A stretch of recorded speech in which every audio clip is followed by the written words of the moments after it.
Hello friends, welcome to C# Intermediate to Advanced tutorial. In this video, we are going to implement the code change for FileSystemWatcher component.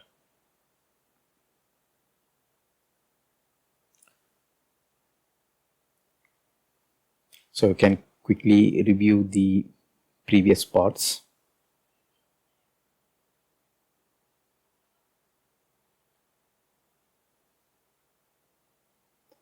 So we are going to use all these properties here in this implementation. Then we will use all these 4 events.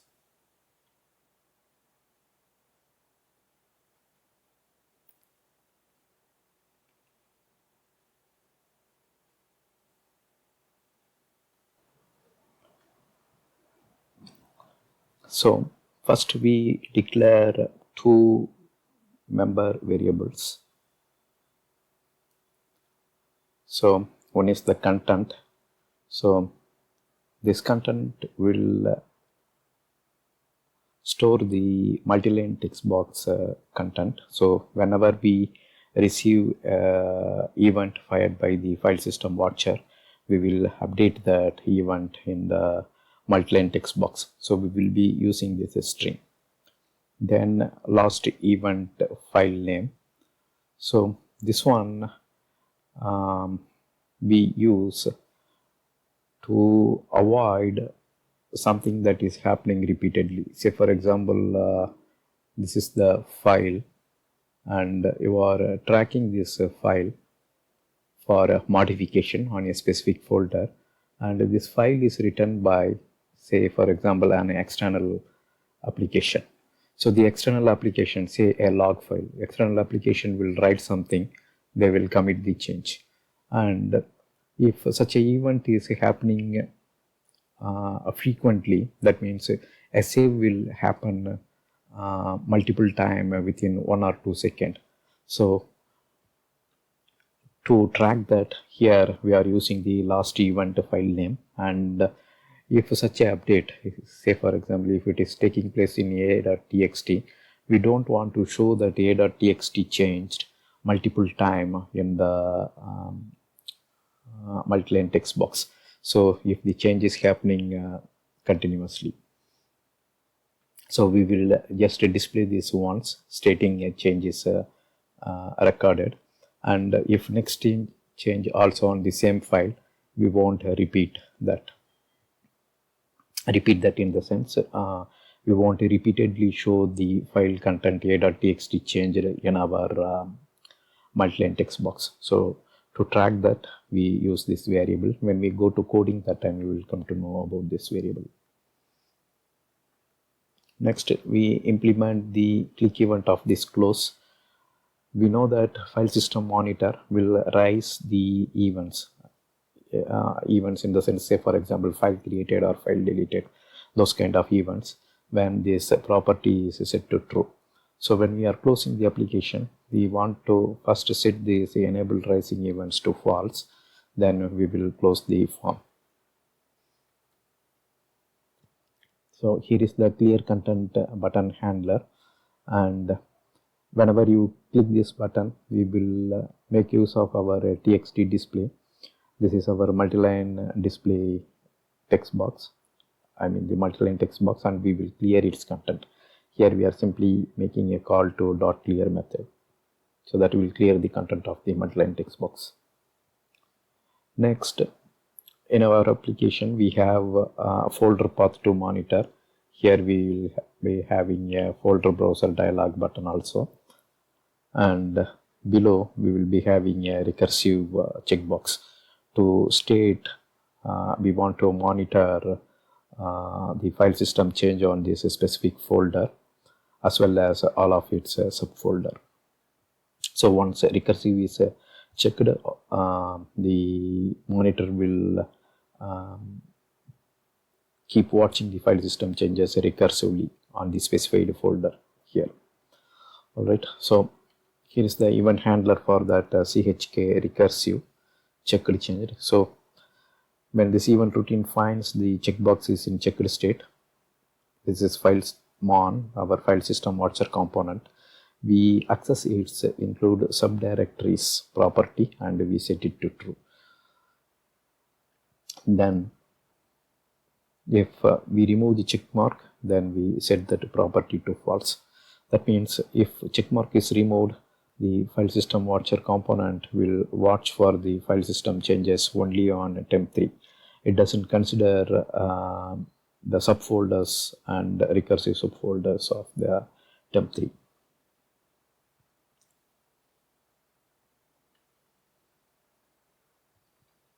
So here, if you see, this will launch the folder browser dialog. We already placed this component in our form, and if you see btn pick folder click folder B, that's the component name we gave for our folder browser dialog, and we access the function show dialog. So the execution flow will break here till the dialog get closed. The execution will stay here. So once user picks a particular folder in the folder browser dialog, and once they click OK, it will return, and we check whether user clicked the OK button on the folder browser dialog by making use of the dialog result.ok. Here, if you see txt folder path.txt, folder b dot selected path. So this will give us, so folder B is our folder browser dialog, and selected path will give us the folder selected by the user, and we are setting that in the text. So this will be the text txt folder path, and we set the path here. User can also type the path manually without using folder browser dialog. So to avoid spell mistake and other stuff, we provided a folder browser dialog. So both will update on the same location. User can either directly type the folder path here, or they can make use of folder browser to update the folder path to monitor. So that will be here in the in this text box. Next in our file man, if you see, we are making use of the path, and here we are just giving the txt folder path dot txt. It means from here we read the content and we set it to the path property of the file man. Next, here is the start monitor button. Once this button is clicked, here if you see, once again we are setting this same path. Why? Because here also we are setting it once the folder browser is clicked, and once the start monitor is clicked, then also we are setting it. Why? Because in between, if the user changed the path, we want to make use of that. That's why we are once again setting the same path to our file monitor. Next, so this one is important. We have to enable rising events on our file mon to capture the file system changes. So once you set this property to true, the file system watcher component will raise the event, and we can handle the raised event in our form. Yeah, in our form, and we can do the necessary update on the multi-line text box.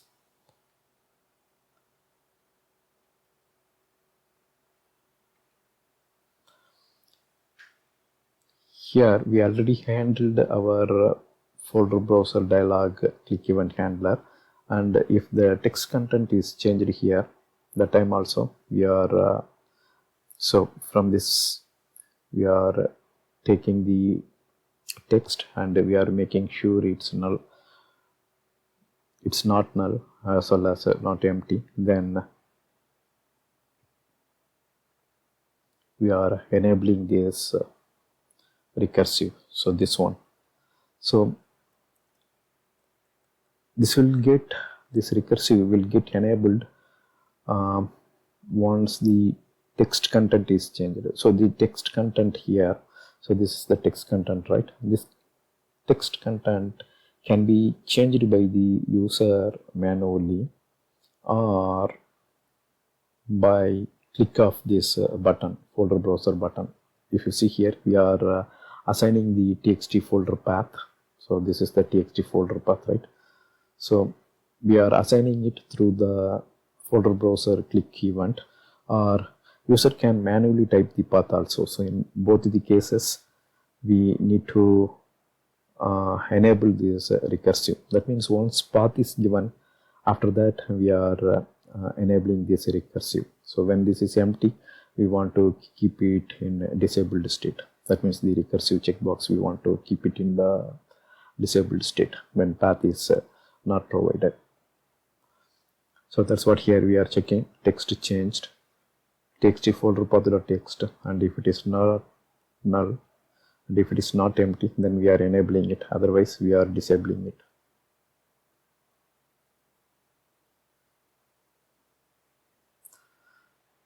Alright, so why we are setting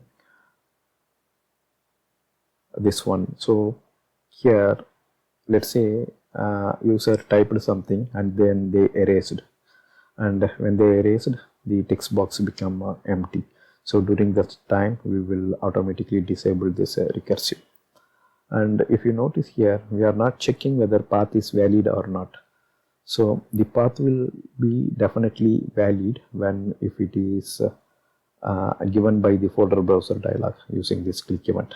But when user is manually typing this path, we are not validating that, and if needed, you can use the ch utility functions and you can check whether path is valid. Remember, here we are not checking path is valid. Here we are checking whether the text box content is empty or something is filled. Based on that, we are enabling this recursive. Alright, then we will be handling all these event. So if you see here, FileMon, this is our FileSystemWatcher component. We are handling the changed event. That means file content changed. So when file content is changed, we want to check chk modified. So this is changed event, right? That means here is our checkbox, and we are checking its check state.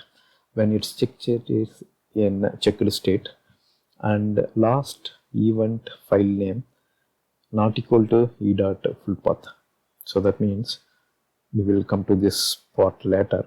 For now, we are checking whether it is in checked state. So if it is in checked state, since we know what event we are handling here, we are handling the event for file changed. Here we put a static content stating file changed, and then we make use of a file system event talks. So the FileSystemWatcher component will fire the event. When it is firing the event, it will send this event argument to us to handle, and we can make use of this file system event talks, and we can get full path. So the component is reporting, right? It's reporting that it's firing the event, file is changed, and through the event argument, it is telling under which path location. So this will give us a path as well as file name. So which file under which path got changed. So we append this content, file changed and which file got changed. Then we append a new line character using environment.newline. Then the content. So this is the string content. It's a private member variable, right? So we give this content to our multi-line text box. So this will be our multi-line text box, and here we are appending the text. Appending the text in the sense whatever is the content previously. So let's say these are all the previous content and this is the new one. That means here we are appending this file changed stuff. This line we are appending. So with the existing content, we will be appending whatever string we are forming here. And in the last event file name, we are giving this e dot full path. So if last event is not equal to e dot full path, so when this event is fired multiple times, let's say file is changed, file is changed, file is changed, likewise it is firing repeatedly. Why? Because the file content change is done by the external application, and let's say it is saving the content, I mean the flushing the file content and closing the handle, and that happens 20 or 30 times within a second, then we will be flooding here with the same event. So to avoid that, we check last event file name not equal to e dot full path. We know that the change event is fired repeatedly, right? Here when we check the change event is already recorded and it is coming once again, we avoid displaying that multiple times. Alright, so this is for the modified filter. Next, we use created here. So for created event, we are not checking this repeated action. So once file is created, it will be created, and that will be a one-time event. The file will be created in the file system and it stays there until somebody deletes it. So here we are checking the check state for CHK created.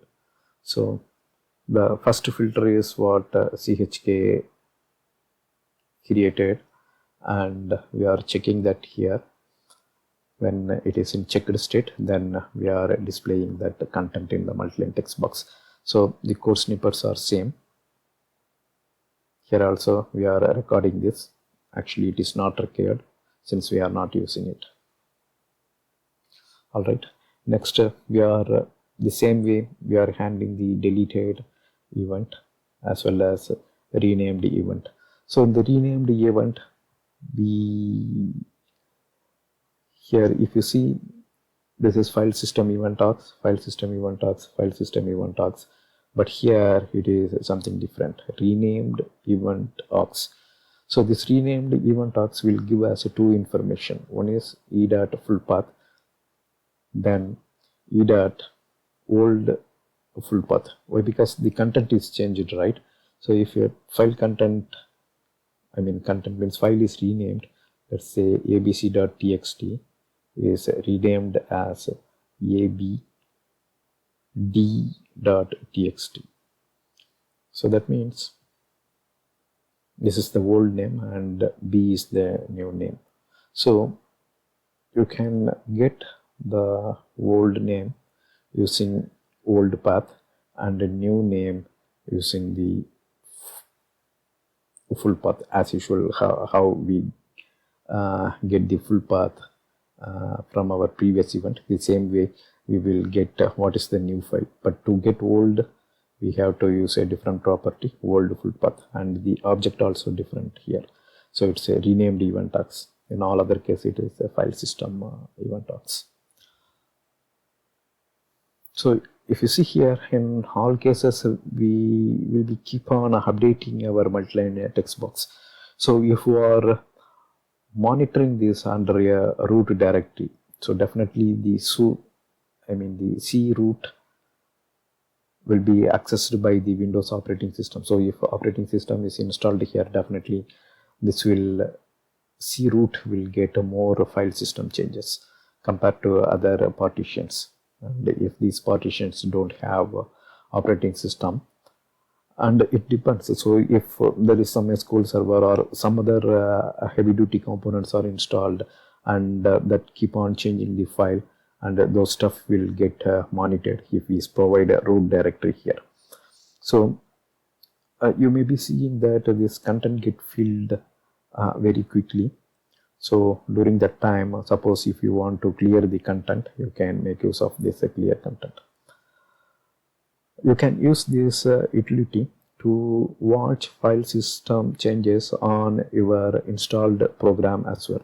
Suppose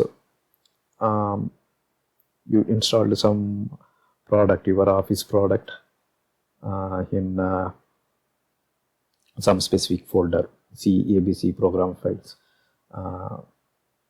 my product. So, and if you want to change what are all the file change that takes place on this particular location, you can specify that, make a tick mark here, and you will be seeing or you will be monitoring that specific folder. If some log files are written on this specific folder, or if some temporary files are created and deleted during specific workflows, those are all get reported here. So you can turn on this monitor for this specific path, and you can perform a workflow on your application. And once that workflow is finished, you can copy this content and move it to some more notepad and analyze on that notepad to see what is happening.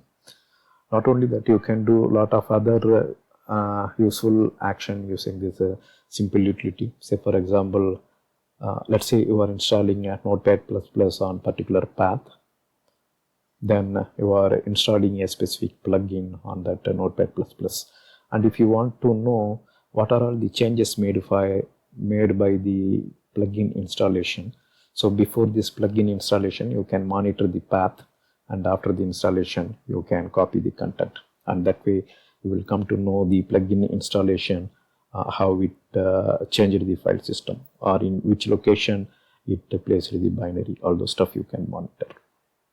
Alright, now we will go to the demo and start implementing this small utility.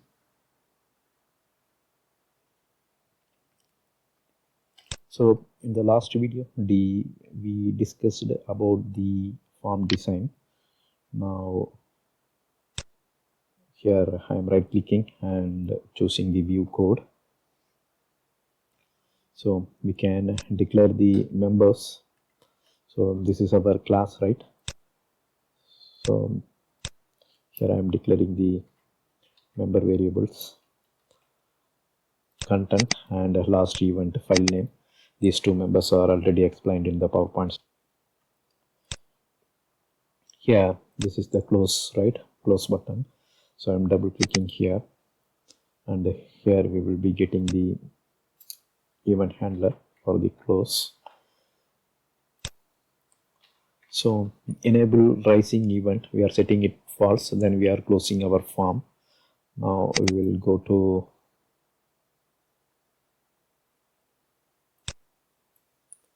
the file mon properties, and if you see we set this as true, we will keep it as false.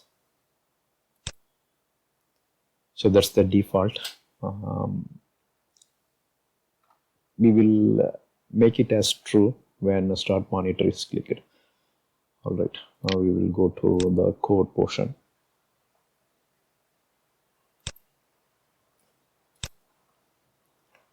So we will handle this clear content, and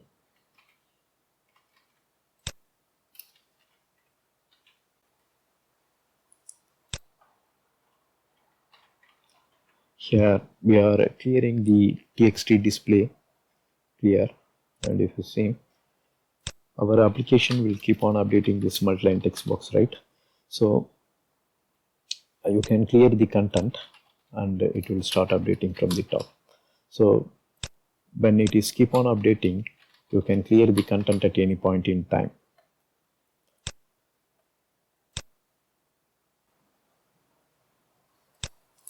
Next we will click on this recursive button, go to properties, events, checked changed. So when that particular checkbox is in checked, we will set the include subdirectories property of our FileSystemWatcher component to true. That means the tracking will take place recursively on the specified path.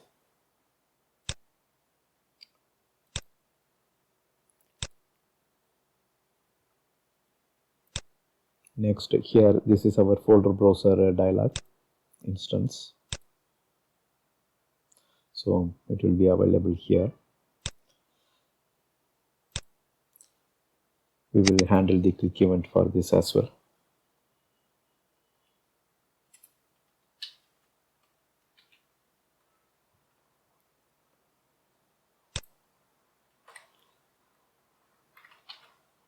And if you see here, folder browser dialog dot show dialog, then when dialog result is okay, we are updating the text box as well as we are setting the path property of our file monitor with the selected text in the, the content of this text box, we are giving it to the path property.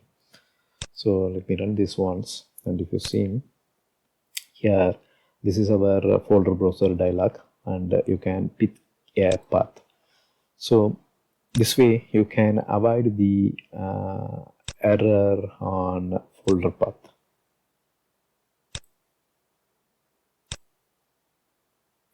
So you can see the path is set here on this text box as well as to our path property of the file mon. This is the path property. Next, we will handle this start monitor button click. So here we do two action. One is we are setting the path, then we set the enable rising events to true. Next, we go to this text box. We'll choose property, and in that property we will handle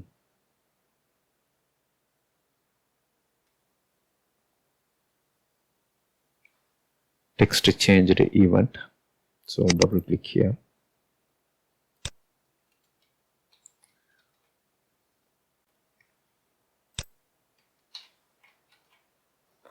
So if you see here, when the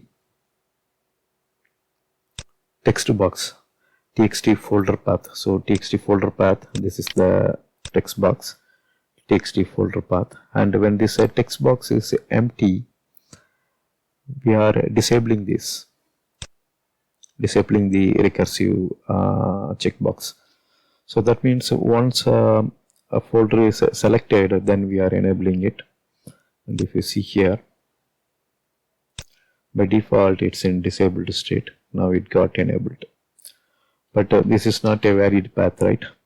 So this validation is not done here, so I'm leaving it to you. Or as a quick workaround, you can make this as a read only, so that user cannot edit. The only way they can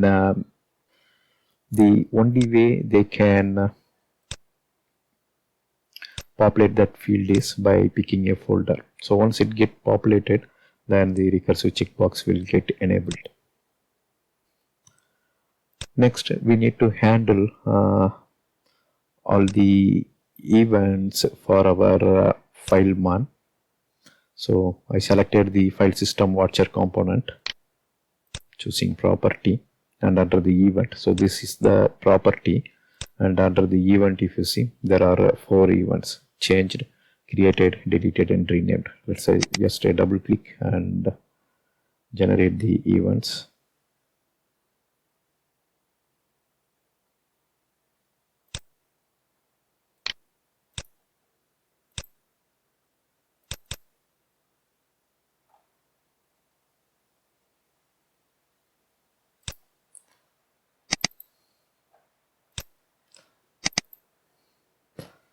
So let's click save all, and if you see, there are 4 events: file mon, changed, created, deleted, and renamed. Here for changed, we are getting a file system event talks. For created, we are getting file system event talks. Here also file system event talks. Here we are getting renamed event talks for the event renamed. Why? Because we need to know what is the old name and what is the new name, so we get a different argument here.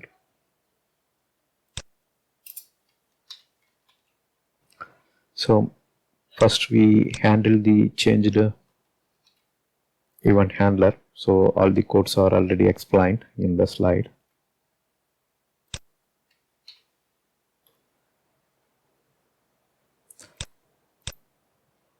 So all these code snippets you can download from the video description.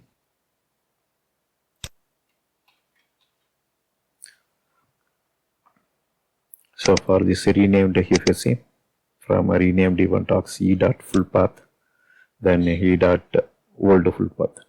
Here we are making use of e dot full path and e dot old full path. Now it's time to run the sample. So let me pick the directory G drive temp3.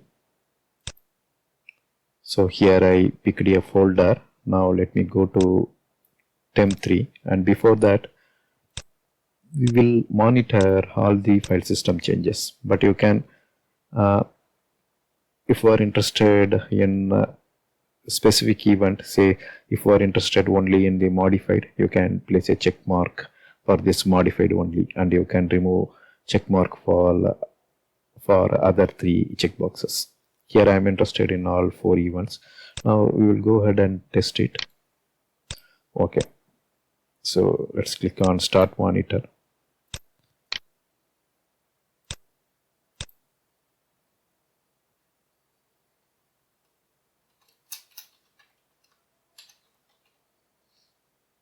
So once I click here outside, a new file is created, and if you see here, file created, new text document, then a rename also fired, and the old name is new text document and new name is a new file name. So let me clear this content and let it be here only. Now let me change the content.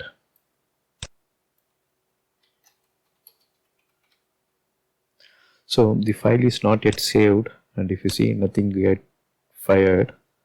Now I am saving the content. So now the change is recorded to the file system.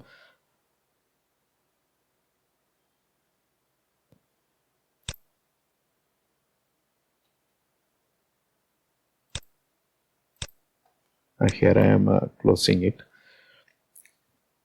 So since the change is happening on the same file, it is not shown here. It may be because of this full path that we are recording for other events as well. So if we remove this, it will work. Let me close this and remove this stuff for other. We need only for the changed one, or let's have it. We will create one more file.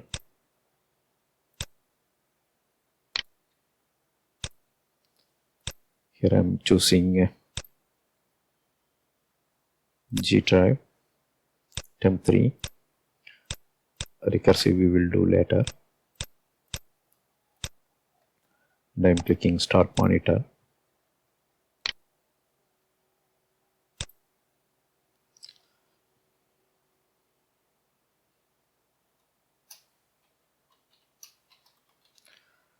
Second file. So this one is working, we know that. So clear the content. Now the first file content I am changing. This time it will show file changed, and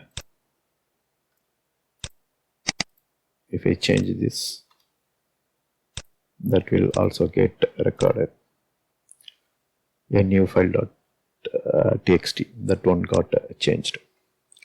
Now let me delete this content, and let's delete both the file from this location. And if you see, we'll be getting a file deleted. So it tells which file is deleted. Since we are monitoring temp3, it is monitoring only that specific folder location. So we saw created, renamed, deleted, and modified. So let me clear the content, and I will choose recursive, or So I removed the check mark, recursive check mark. From temp location, let me copy this folder and paste this on temp3. So it is copied, and if you see, this records file created temp3, so folder also it will show. And if you see here, we are seeing only this folder FileSystemWatcher, but we are not seeing all the other content. So this is where the recursive will come into picture. So the folder content is already there in the clipboard. Let me delete this, and this delete also, if you see, file created and file deleted. That means here it is actually a folder. Let me clear the content, and this time I will place recursive, and let me click on start monitor once again. This time I am pasting the content, and if you see, it recorded all the changes with this recursive option. So file created, changed, all those stuff, and you can see what are all the file content that get copied to gtemp3.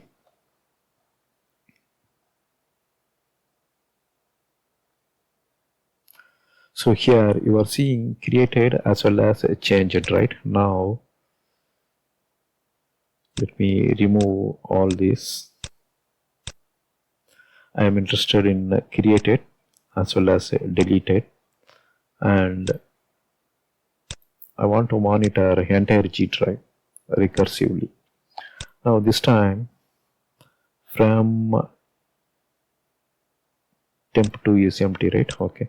From temp3, I am doing the cut and doing paste here.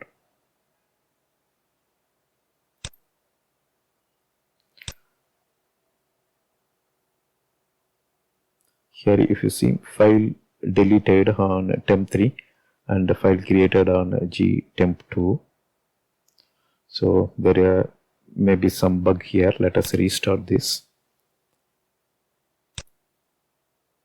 Now it's there in temp2.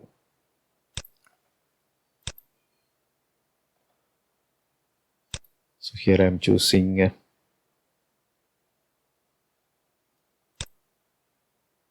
entire G drive, recursive. I want to track all the event, and I am clicking the start monitor. Then from temp2, I am doing the cut, and here I am doing the paste.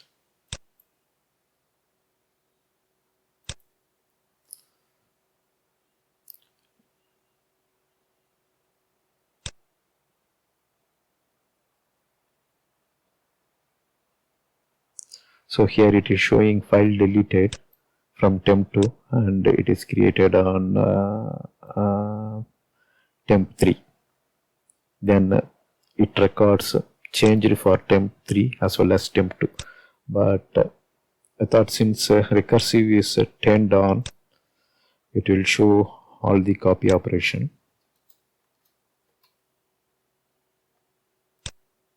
So when I go for delete, it is happening, but for move operation, the FileSystemWatcher component is not showing deleted as well as created recursively. Okay, anyhow. So now let me change this path to C drive. So this is where my operating system resides. Okay, let me run this once again.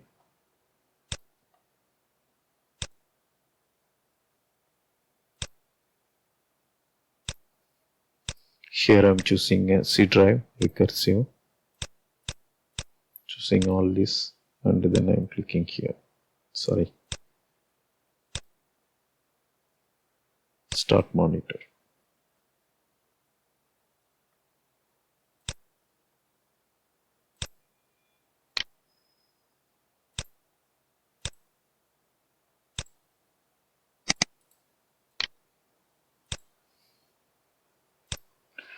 So you can see how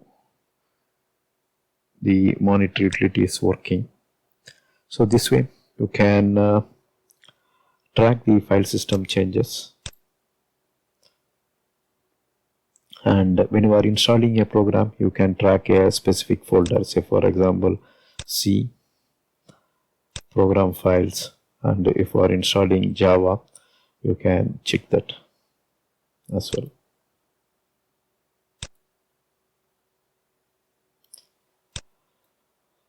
That's all here in this video. Thank you for watching. Bye.